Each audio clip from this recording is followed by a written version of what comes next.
ಸಹೃದಯರೆಲ್ಲರಿಗೂ ನಮಸ್ಕಾರ. ಇಂದು ನಾವು ಪ್ರಸ್ತುತಪಡಿಸ್ತಾ ಇರೋದು 73ನೆಯ ಸಂಚಿಕೆ, ಸಿನಿ ಭಾವ ಜಗತ್ತಿನ 73ನೆಯ ಸಂಚಿಕೆ. ಇವತ್ತು 1961ರಲ್ಲಿ ತೆರೆ ಕಂಡಂಥ ಕಣ್ತೆರೆದು ನೋಡು ಅನ್ನುವಂಥ ಒಂದು ಸಿನಿಮಾ ಗೀತೆಯನ್ನು ಪ್ರಸ್ತುತಪಡಿಸ್ತಾ ಇದ್ದೇವೆ. ತುಂಬ ಒಳ್ಳೆಯ ಸಿನಿಮಾ ಅಂತ ಆ ಕಾಲದಲ್ಲಿ ಹೆಸರು ಪಡೆದಿತ್ತು. ಇದರಲ್ಲಿ ನಾವು ಆರಿಸ್ಕೊಂಡಿರುವಂಥ ಗೀತೆ ಅಂದರೆ ಕನ್ನಡದ ಮಕ್ಕಳೆಲ್ಲ ಒಂದಾಗಿ ಬನ್ನಿ, ತಾಯ್ನಾಡ ಜಯಭೇರಿ ನಾವಾದೆವೆನ್ನಿ. ಎಷ್ಟು ಸುಂದರವಾಗಿದೆ ಸಾಹಿತ್ಯ. ಜಿ.ವಿ. ಅಯ್ಯರ್ ಅವರು ರಚಿಸಿದಂತಹ ಸಾಹಿತ್ಯ. ಇದಕ್ಕೆ ಸಂಗೀತ ಸಂಯೋಜನೆ ಜಿ.ಕೆ. ವೆಂಕಟೇಶ್ ಅವರು ಮಾಡಿದ್ದಾರೆ. ಎಲ್ಲ ಕಾರ್ಯಕ್ರಮಗಳಲ್ಲಿ ಆ ಕಾಲದಿಂದಲೂ ಕೂಡ ಅದು ಕನ್ನಡಕ್ಕೆ ಸಂಬಂಧಪಟ್ಟಿರಬಹುದು, ಪಾರಂಪರಿಕ ಇರಬಹುದು, ಈ ತರಹ ಸಂದರ್ಭಗಳಲ್ಲಿ ಈ ಹಾಡನ್ನು ಹೆಚ್ಚಾಗಿ ಹಾಡ್ತಾರೆ, ಜನ ಕೇಳೋದಕ್ಕೆ ಇಷ್ಟಪಡ್ತಾರೆ. ಇದರಲ್ಲಿ ಒಂದು ಕರ್ನಾಟಕದ ಇತಿಹಾಸವನ್ನು ಯಾವ್ಯಾವ ರಾಜರು ಯಾವ ರೀತಿ ಆಳಿದ್ರು ಅನ್ನೋದನ್ನು ಸೂಕ್ಷ್ಮವಾಗಿ ಸಂಕ್ಷಿಪ್ತವಾಗಿ ಹಾಡಿನಲ್ಲಿ ಬಹಳ ಸುಂದರವಾಗಿ ಕಟ್ಟಿಕೊಟ್ಟಿದ್ದಾರೆ ಜಿ.ವಿ. ಅಯ್ಯರವರು. ಕನ್ನಡದ ಮಕ್ಕಳೆಲ್ಲ ಒಂದಾಗಿ ಬನ್ನಿ, ತಾಯ್ನಾಡ ಜಯಭೇರಿ ನಾವಾದೆವೆನ್ನಿ. ತಾಯ್ನಾಡ ಜಯಭೇರಿ, ಜಯವನ್ನು ಸಾಧಿಸುವಂತಹ ಒಂದು ಉಪಕರಣ ಅಂತ ಹೇಳಿದರೆ ತಪ್ಪಾಗಲಿಕ್ಕಿಲ್ಲ. ನಾವಾದೆವೆನ್ನಿ ಅಲ್ಲಿ ಹೇಳ್ತಾ ಇರುವಂಥ ತಾರತಮ್ಯವನ್ನೆಲ್ಲ ತೊಡೆದು ಹಾಕಿ, ಭೇದ ಭಾವವನ್ನೆಲ್ಲ ತೊಡೆದು ಹಾಕಿ ಒಂದು ರೀತಿ ಒಂದು ಸಂದೇಶ ಕೊಡುವಂಥದ್ದು.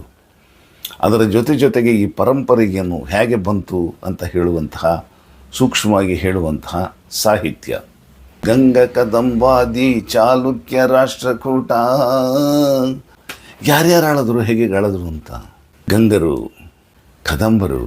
ಕದಂಬರ ಕಾಲದಲ್ಲಿ ಗೋವಾದಿಂದ ಆಚೆ ಕೂಡ ಈ ಕರ್ನಾಟಕ ವ್ಯಾಪಿಸಿತ್ತು. ಅತ್ಯಂತ ಹೆಸರನ್ನು, ಸಮರ್ಥ ರಾಜ್ಯಭಾರವನ್ನು ಮಾಡಿದಂಥವರು ಕದಂಬರು. ಹಾಗೆ ಗಂಗರು ಕೂಡ. ಗಂಗರ ಕಾಲದ ವಾಸ್ತುಶಿಲ್ಪ ಮರೆಯಲು ಸಾಧ್ಯವೇ? ಶ್ರವಣ ಬೆಳಗೊಳದಲ್ಲಿ ಇರುವಂತಹ ಬಸದಿಗಳು, ಗೋಮಟೇಶ್ವರನ ವಿಗ್ರಹ ಇರಬಹುದು, ಬೇರೆ ಬೇರೆ ಕಡೆಗಳಲ್ಲಿ ಬೇರೆ ಬೇರೆ ದೇವಾನುದೇವತೆಗಳ ಶಿಲ್ಪಗಳು ಕಣ್ಮನ ಸೆಳೆಯುತ್ತೆ. ಹಾಗೆ ಬಂದರೆ ರಾಷ್ಟ್ರಕೂಟರ ಸಮಯದಲ್ಲಿರಬಹುದು, ಚಾಲುಕ್ಯರು, ಕಲ್ಯಾಣ ಚಾಲುಕ್ಯರು, ಬಾದಾಮಿ ಐಹೊಳೆಯಲ್ಲಿ ದೊರೆಯುವಂತಹ ಶಿಲ್ಪಕಲೆಗಳು ಮನಮೋಹಕವಾಗಿದೆ ಅಲ್ವಾ? ಹಾಗೆ ಹೊಯ್ಸಳರ ಕಾಲದಲ್ಲಿ ಬಳಪದ ಕಲ್ಲಿನಿಂದ ಅತಿ ಸೂಕ್ಷ್ಮವನ್ನು ಕೆತ್ತಿರುವಂತಹ ಸುಂದರ ಅಮೋಘವಾದಂತಹ ಶಿಲ್ಪಕಲೆ ನಾವು ಮರೀಲಿಕ್ಕೆ ಸಾಧ್ಯವೇ? ಒಮ್ಮೆ ಅದರ ಮುಂದೆ ನಿಂತ್ಕೊಂಡ್ರೆ ಆ ಒಂದು ಜೀವಂತಿಕೆಯನ್ನು ಶಿಲ್ಪಿ ಪಡೆದಿದೆ ಅನ್ನೋ ತರಹದಲ್ಲಿ ಕಾಣುತ್ತೆ. ಏಕೆಂದರೆ ಅಷ್ಟು ಸುಂದರವಾದ ಆಕೃತಿ ಆ ಶಿಲ್ಪಕಲೆಗಳಲ್ಲಿದೆ, ಜೀವಂತಿಕೆ ಆ ಶಿಲ್ಪಕಲೆಗಳಲ್ಲಿ ಕಾಣುತ್ತೆ ಅಲ್ವಾ? ಹೊಯ್ಸಳ ಕಾಲದ ವೈಭವ ಅಂತ ಖಂಡಿತವಾಗ್ಲೂ ಹೇಳ್ಬೋದು. ಹೇಳೋದಕ್ಕೆ ಭಾಳಷ್ಟು ಇದೆ. ಹಾಗೆ ವಿಜಯನಗರ, ಹಂಪೆ ಇಡೀ ವಿಶ್ವದಲ್ಲೇ ಹೆಸರಾಗಿತ್ತು. ಆ ಕಾಲದ ಗತವೈಭವ, ಆ ಕಾಲದ ಶಿಲ್ಪಕಲಾ ವೈಭವ, ಗ್ರಾನೈಟ್ ಕಲ್ಲನ್ನು ಕೊರೆದು ನಿರ್ಮಿಸಿದಂತಹ ವೈವಿಧ್ಯಮಯ ಶಿಲ್ಪಗಳು ಮನಮೋಹಕವಾಗಿದೆ, ಕಣ್ಮನ ಸೆಳೆಯುತ್ತದೆ, ಆಕರ್ಷಕವಾಗಿದೆ. ಎಂತೆಂತಹ ಮಂದಿರಗಳನ್ನು ನಿರ್ಮಿಸಿದರು. ವಿಜಯನಗರದ ವೈಭವವಂತೂ ಕೇವಲ ಶಿಲ್ಪಕಲೆಯಲ್ಲ, ಹಲವಾರು ವಿಷಯದಲ್ಲಿ ಆ ಒಂದು ವೈಭವವನ್ನು ನಾವು ಖಂಡಿತವಾಗಲೂ ಕೂಡ ಹೇಳಬಹುದು. ಆ ಸಾಮ್ರಾಜ್ಯ ಮಾಡಿದ ರೀತಿ, ಆ ಸಂದರ್ಭದಲ್ಲಿ ಇದ್ದಂತಹ ವೈಭವ, ಶೂರತ್ವ, ವೀರತ್ವ ಇತ್ಯಾದಿಗಳನ್ನು ಪ್ರದರ್ಶನ ಮಾಡಿದಂತಹ ಆ ಒಂದು ಗತವೈಭವ ಬಹಳಷ್ಟು ಇದೆ. ಸಾಂಕೇತಿಕವಾಗಿ ಸೂಕ್ಷ್ಮವಾಗಿ ಒಂದಷ್ಟು ಸಾಹಿತ್ಯವನ್ನು ಹಾಡಿನ ಮೂಲಕವಾಗಿ ಜಿ.ವಿ. ಅಯ್ಯರ್ ಅವರು ಅದ್ಭುತವಾಗಿ ಕೊಟ್ಟಿದ್ದಾರೆ. ಕಣ್ತೆರೆದು ನೋಡುವಂಥ 1961ರಲ್ಲಿ ತೆರೆ ಕಂಡಿತ್ತು, ಅತ್ಯಂತ ಹೆಸರು ಮಾಡಿತ್ತು. ಜಿ.ಕೆ. ವೆಂಕಟೇಶ್ ಅವರ ಸಂಗೀತ ಸಂಯೋಜನೆ, ಜಿ.ವಿ. ಅಯ್ಯರ್ ಅವರ ಸಾಹಿತ್ಯ. ಈ ಒಂದು ಹಾಡನ್ನು ಈಗ ನಮ್ಮ ಡಾಕ್ಟರ್ ಕೃಷ್ಣ ಅವರು ಹಾಡ್ತಾ ಇದ್ದಾರೆ, ಕೇಳೋಣ.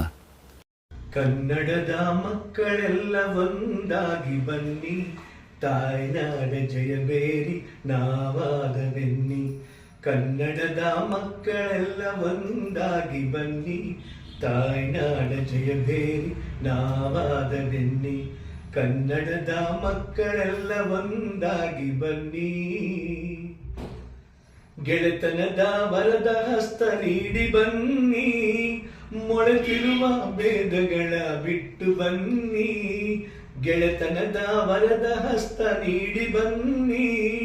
ಮೊಳೆತಿರುವ ಭೇದಗಳ ಬಿಟ್ಟು ಬನ್ನಿ, ಕನ್ನಡದ ಮಕ್ಕಳೆಲ್ಲ ಒಂದಾಗಿ ಬನ್ನಿ. ತಾಯ್ನಾಡ ಜಯಬೇರಿ ನಾವಾದ ಬನ್ನಿ, ಕನ್ನಡದ ಮಕ್ಕಳೆಲ್ಲ ಒಂದಾಗಿ ಬನ್ನಿ. ಒಂದು ತಾಯಿಯ ಮಡಿಲ ಮಕ್ಕಳೆನ್ನಿ, ಒಂದು ತಾಯಿಯ ನುಡಿಯ ನುಡಿವೆ ಬೆನ್ನಿ.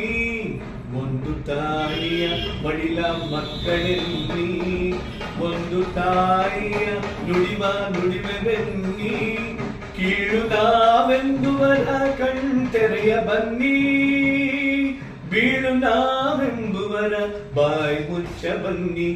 ಕನ್ನಡದ ಮಕ್ಕಳೆಲ್ಲ ಒಂದಾಗಿ ಬನ್ನಿ, ತಾಯ್ನಾಡ ಜಯಬೇರಿ ನಾವಾದ ಬನ್ನಿ. ಕನ್ನಡದ ಮಕ್ಕಳೆಲ್ಲ ಒಂದಾಗಿ ಬನ್ನಿ. ಗಂಗ ಕದಂಬಾದಿ ಚಾಳುಕ್ಯ ರಾಷ್ಟ್ರಕೂಟ, ಗಂಗ ಕದಂಬಾದಿ ಚಾಳುಕ್ಯ ರಾಷ್ಟ್ರಕೂಟ.